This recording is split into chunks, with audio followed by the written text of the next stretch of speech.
Welcome back. This is your boy Porter Rock 77, your only friend in these YouTube streets, coming back at you with another video. Check out the description box. There you see the link to my Twitter. Hit me up there with a follow. So we're gonna kick it. We're gonna get right to it. Oh, also, if you're new to the channel, welcome aboard. Appreciate you stopping by. Hit the subscribe button and the notification. If you enjoy the content. All right. So let's talk about recent news, rumors of Microsoft potentially releasing two platforms next generation. One, a traditional console, a traditional Xbox console, for the next generation, and rumor of a streaming type device where your games can be played strictly by streaming them to your thing. All right? Let's cut a couple of things out the way. We already have devices that does game streaming, all right? One, we have obviously one on PlayStation, which is the PS Now. And then we have another one that I know of, and I'm pretty sure there's many more, but one that I know of is GameFly. The rental service, they have a game streaming service also. You could connect it to various devices. I know like Amazon Fire TV, you could, download the app to that. Certain TVs and Samsung and stuff like that, all accessible to where you can stream their games. GameFly and PC, whatever. And we're not talking like Android type games. Like I know some of the games are like Arkham Knight, The Witcher 3. So we're talking, big budget AAA titles primarily from third party. Now Microsoft is going to dip in the pool.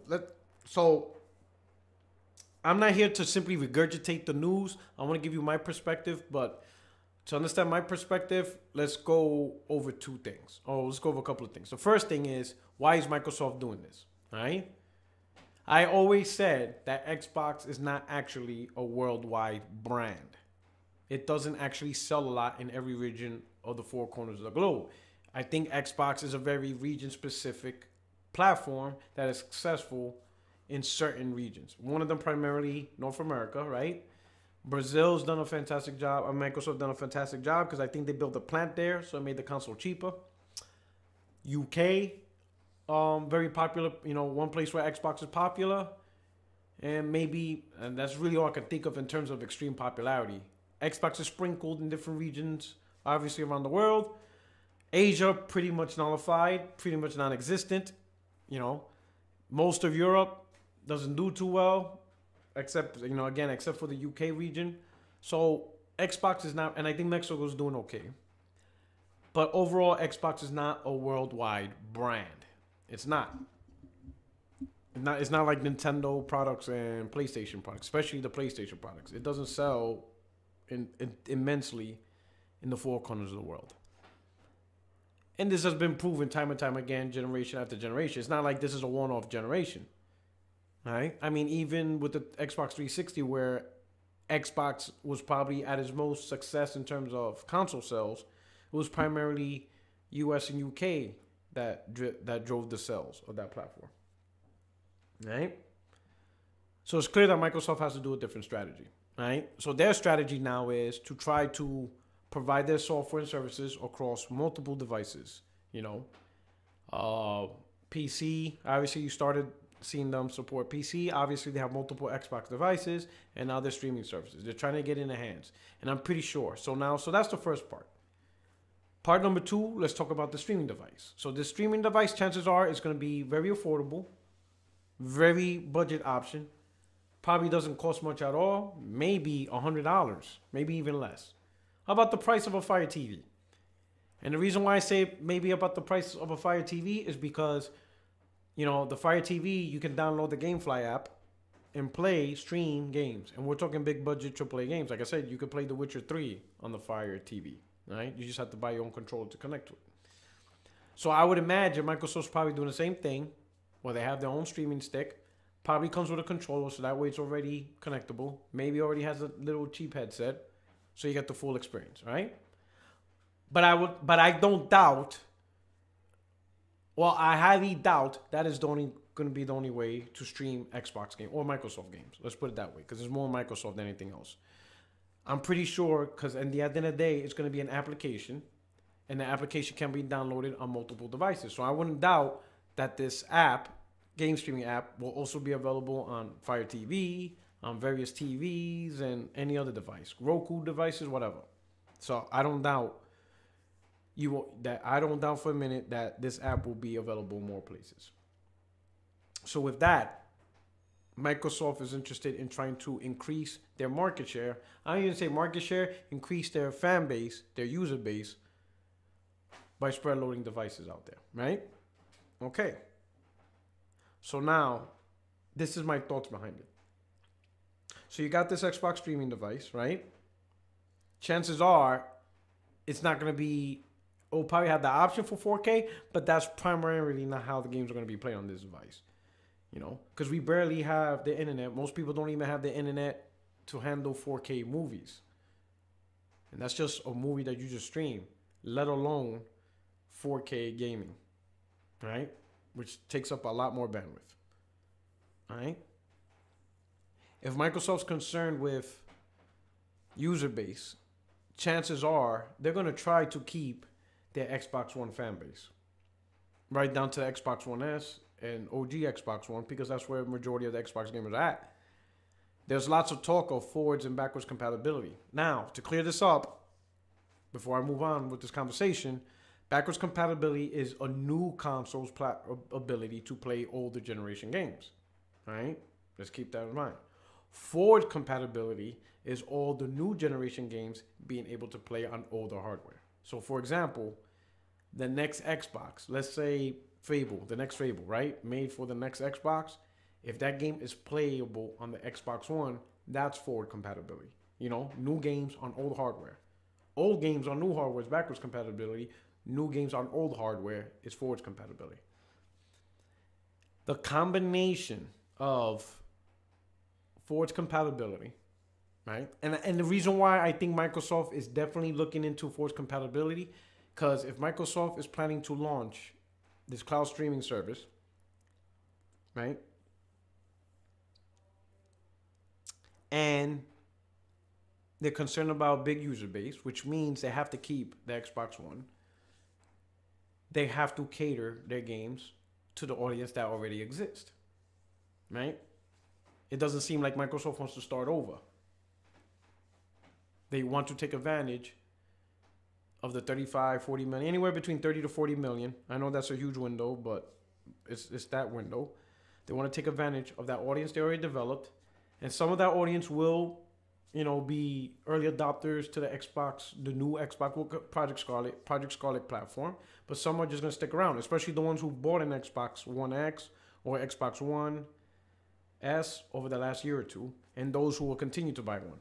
They're not going to cut over in 2019, 2020 when next gen starts for Xbox. They're still going to stick around with the older platform.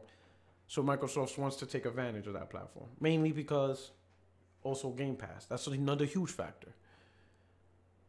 Because let's put it this way. If you got an Xbox One S or vanilla Xbox One owner that's on Game Pass, right? Most likely Xbox One S. So let's say you buy an Xbox One S, Microsoft would not be able to create a brand new game for Xbox Project Scarlet, put it on Game Pass, and expect people to be able to play that game on the Xbox One S if it's not forwards compatible. So the game have to be forwards compatible, especially if you want Game Pass to grow, right? So the combination of that, the cloud service, Microsoft's trying to be all inclusive with every audience. From a money strategy, it's a very sound strategy if it works, if it pays off. Because again, you're able to make money off of software sales, you know? And you're addressing the biggest weakness Microsoft has with its Xbox platform, which is, again, it's not a global platform. It doesn't sell across the globe. So it's hard for Microsoft to make the decision to start all over with a brand new console and get rid of the old one when chances are, once again, it's not going to have huge output of sales around the globe. So they have to maintain what they built.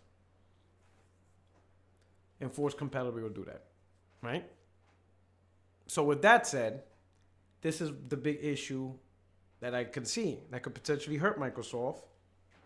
Because at the end of the day, no matter what Xbox does, it's always going to be in competition with PlayStation. People will always compare Xbox, Nintendo, PlayStation. Those three will always be compared in one shape, form, or another. That's just a reality. We might as well accept that. That's what competition is all about, right? Where I see things will go sideways is the games for Project Scarlet, because they're going to be forwards compatible, or they could potentially be forwards compatible to older hardware, that means they're tethered to that hardware. That means the games will be built to the specs of Xbox One, Xbox One X, and then it's just going to be enhanced on Project Scarlet, maxed out, you know, to the capability. Vice again being built from the ground up on Project Scarlet. Now here's what I mean, you know, because a lot of people keep using PC as a reference. Let's take, and we're gonna use PC as a reference. Let's take The Witcher 2, right? The minimum requirement for Witcher 2 when it first came out, if you're playing it on Windows 7, right, is 2 gigs of RAM. Okay, you need a minimum 2 gigs of RAM. That means the game was built, Witcher 2 was built with 2 gigs of RAM in mind. Obviously, if you have more, better hardware, 3 gigs, 4 gigs, you know, or the recommended specs, the game's gonna play better, look better, has better whatever. Okay, but the minimum spec, the minimum requirement to play The Witcher 2 on Windows 7 was 2 gigs of RAM. Now you fast forward to The Witcher 3, the minimum requirement to play The Witcher 3 on Windows 7 or higher operating system, obviously Windows 10, is 6 gigs of RAM. Notice the huge jump. Witcher 2, minimum requirement was 2 gigs. If you had less than 2 gigs, you're not playing this game. Witcher 3, minimum requirement is 6 gigs.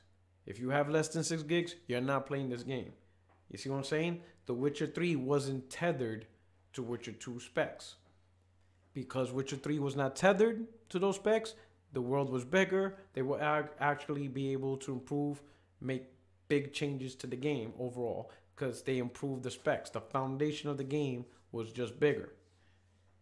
With Xbox, if they're tethered to Xbox One or Xbox One S, the foundation of the game is based on that. And then all the better performing hardware is just making the games look better, right? In comparison, that is not Sony's philosophy. They're not looking at trying to tether themselves with the PlayStation 4, PlayStation 4 Pro. PlayStation 5 will be a generational leap. It's going to be a generational console. So for the, at least from the first party's perspective, minus maybe games like MLB, which will be across, you know, I could see that being cross generational.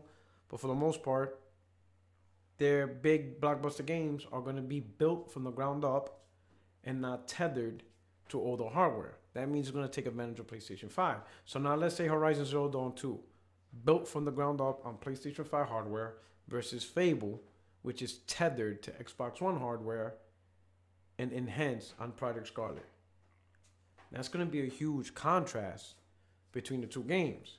One game will look next generation compared to, you know, Horizon Zero Dawn could potentially look next generation compared to Fable, because Fable is tied to last generation hardware, you know. I think if Microsoft does forwards compatibility, I think the minimum should be an Xbox One X. And they need to cut off the One S and Xbox One.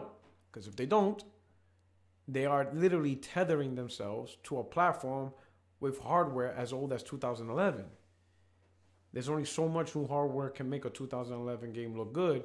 And then also comparing it to a platform who's making games built from the ground up on that specific platform. Can end up bad, right?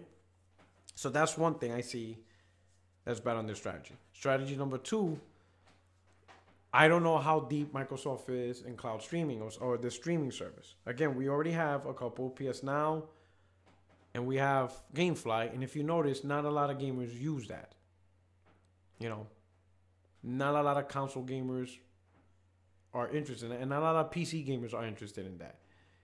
And we already see the metrics. Again, we have Sony PS Now and we have GameFly, and I'm pretty sure there's more others that people can name. Yet they're not making noise. Main reason is most gamers aren't interested in streaming their games. They're interested in installing the games and have it running from the proper hardware, because that's where you get your best performance at. What I find funny is this, though. It's going to be conflict. Because you got people that's going to be like, oh, Xbox has, or Xbox from here on out is going to have the best, more powerful console. So we're always going to have the better version of games.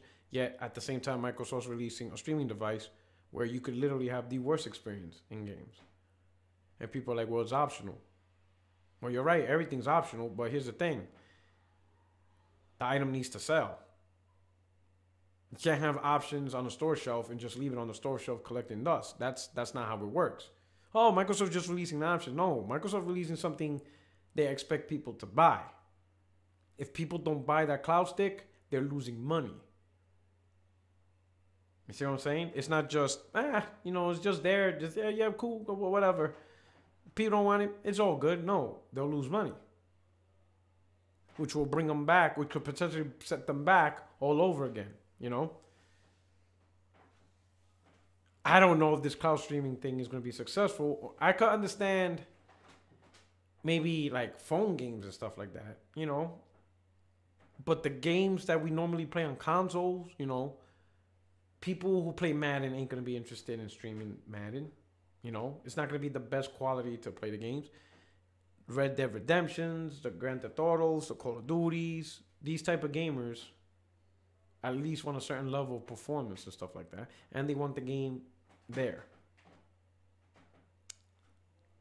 My concern is how much focus is Microsoft is putting towards delivering games as compared to, how much effort are they putting into various ways to deliver games, vice putting more effort into creating games. Sure, Microsoft bought 5 studios. Oh, everybody's screaming, oh my God, Microsoft's the savior. They bought 5 studios. What type of games are those studios going to create? That's my thing is. If Microsoft is all about this cloud streaming Game Pass type thing, because here's my thing. Game Pass, $10 a month. I don't see, other than maybe Gears, Halo, and Forza, I don't see them creating big blockbuster budget titles. Maybe Fable. I could see that being one more big budget title.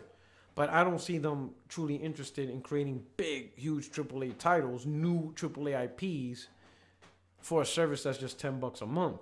Or for a service that's $15 a month on cloud streaming. Because I'm pretty sure this cloud streaming is going to be its own version of Game Pass, except you don't get to download the game. You get to stream it.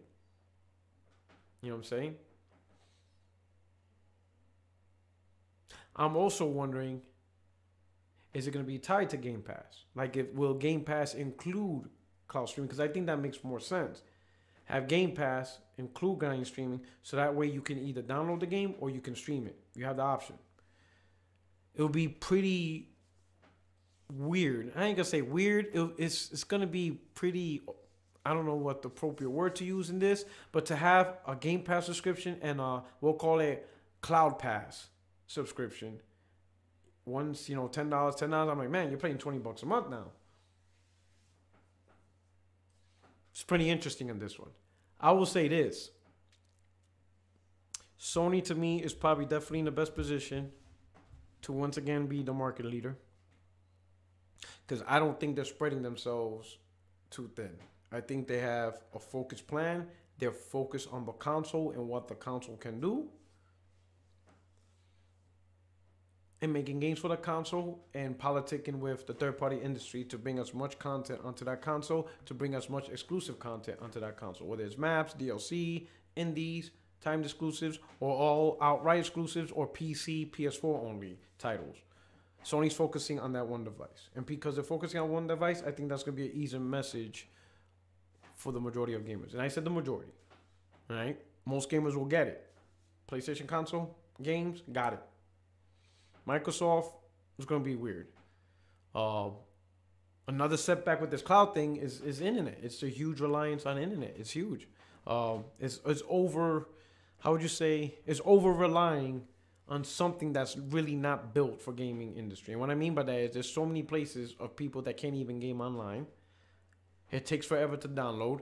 Many places have bandwidth caps where they can only download so much data per month. So the industry is not very, the better phrase is not very game industry friendly.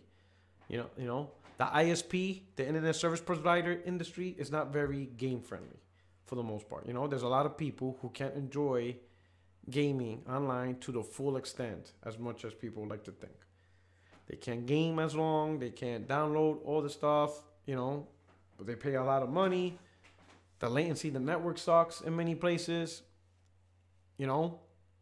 I mean, the network that they're on is good enough for the other things they do in life. Emails, YouTube videos, Netflix, 1080p, stuff like that.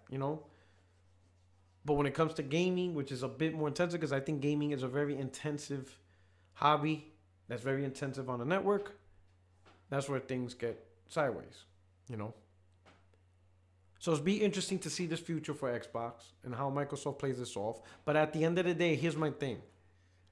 All this thing that Microsoft's doing, Dolby Atmos, obviously that everyone's doing HDR, refunds, cloud service, game streaming service, Game Pass. Let's say like if I'm looking at it and we're on a circle, we got Game Pass, cloud service, refunds, game gifting, Dolby Atmos, and just features after features after features. Imagine a big circle of features. Imagine a big circle of features. Let me make sure.